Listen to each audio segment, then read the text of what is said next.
It's 64 days before the UPCAT. Nag-review ka na ba? Ano, tara? Problem number 3. A mother baked a cake. She gave 1/3 to her husband, 1/4 to her son, and 2/5 of the remaining to her daughter. What part of the cake is left? Sabi sa problem, nag-bake daw si mother ng cake o isang buong cake, which is equivalent siya sa 1. Pinigay daw niya yung 1/3 ng cake na yon sa kanyang asawa, kaya mababawas na yung 1/3. Mababawas naman ng 1/4 dahil binigay na niya sa anak niyang lalaki. At sabi pa, and 2/5 of the remaining to her daughter.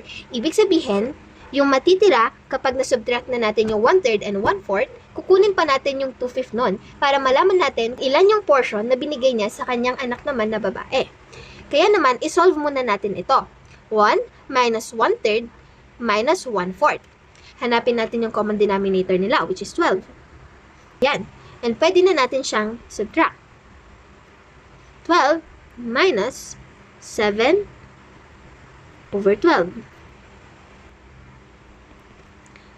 12 over 12 minus 7 over 12. Ito na yung natira pagkatapos ibigay ni mother yung 1/3 ng cake at yung 1/4 ng cake sa kanyang asawa at sa kanyang anak na lalaki. Kaya pwede na nating masolve yung sinasabi pa rin sa problem na she gave 2/5 of the remaining to her daughter. 2/5 of 5 over 12. Sa mathematics, of ay equivalent din sa multiplication. Cross out, simplify. 1, 6. Kasi mga multiple sila ni 2. So, ang natira na lang sa atin ay 1 over 6. So, itong 1 over 6 na ito ay yung naging part ni daughter. O kung ilan yung portion na nakuha ng anak niya.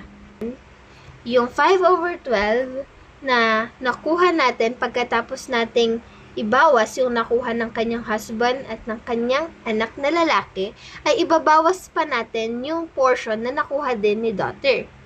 And their common denominator, 12. 5 over 12 minus 2 over 12 is equals to 3 over 12, or 1/4. Yes! Papasa na tayo sa UPCAT!